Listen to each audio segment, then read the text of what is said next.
You know, when you think of Thanksgiving, you probably think of being thankful for all the good things in your life. But what if I told you about a Thanksgiving message from one of the darkest times in modern history? It's pretty fascinating stuff, because it completely flips our idea of gratitude on its head, and it comes from a place you'd never, ever expect. So where does this come from? Well, check this out. It's from a book called The Manual of Holiday and Occasional Sermons, published way back in New York, 1943. Now, this wasn't for just anyone to read. It was actually a guide for rabbis. And tucked away inside, right in the thick of World War II, there's a sermon for Thanksgiving. I mean, this just brings up this huge, almost impossible question that the author, a rabbi named Zev Goldstein, had to deal with. Think about it.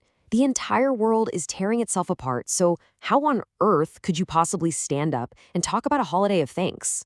So Rabbi Goldstein wasn't naive. He knew exactly what people in his congregation were thinking. He kicks things off by basically saying, look, I know a lot of you are going to question the wisdom of having a holiday like this year.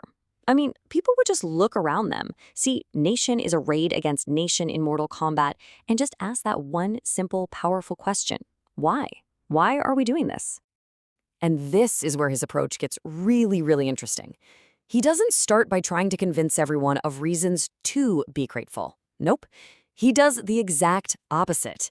He takes the 4 traditional reasons for giving thanks, straight from the Talmud, and then, one by one, he just dismantles them, arguing that in 1943, none of them even apply. Okay, so reason number 1, surviving a dangerous sea voyage, right? It's this powerful symbol of being saved, of deliverance.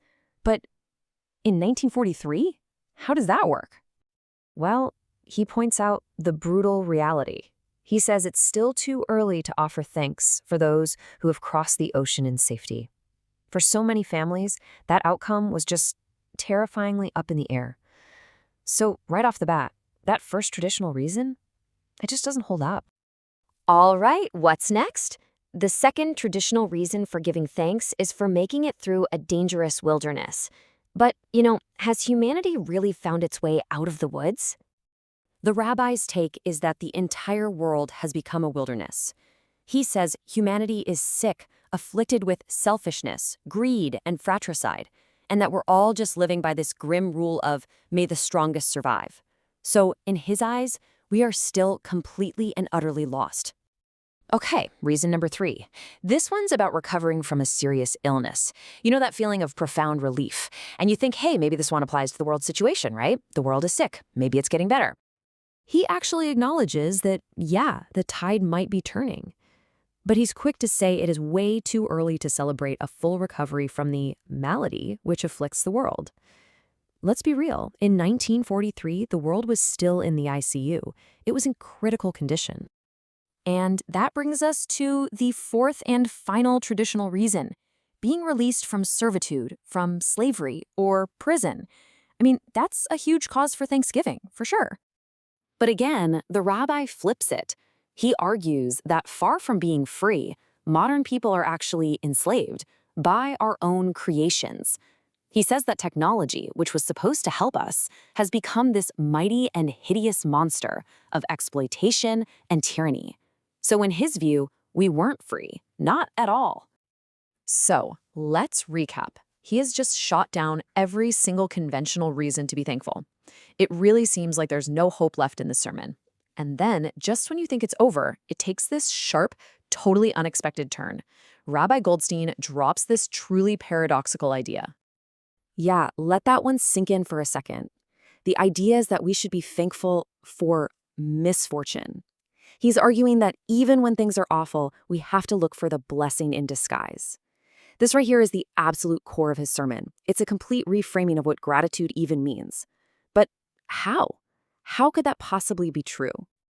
Well, to prove this pretty extraordinary point, the rabbi goes back to 2 ancient stories. And these aren't stories about finding faith when you win. No, these are tales about finding faith in moments of total, absolute catastrophe. First up is the story of the sage Rabbi Akiba. Just try to picture this. He's a refugee, he gets rejected by a village, so he's forced to sleep out in a forest. Then, one by one, everything goes wrong.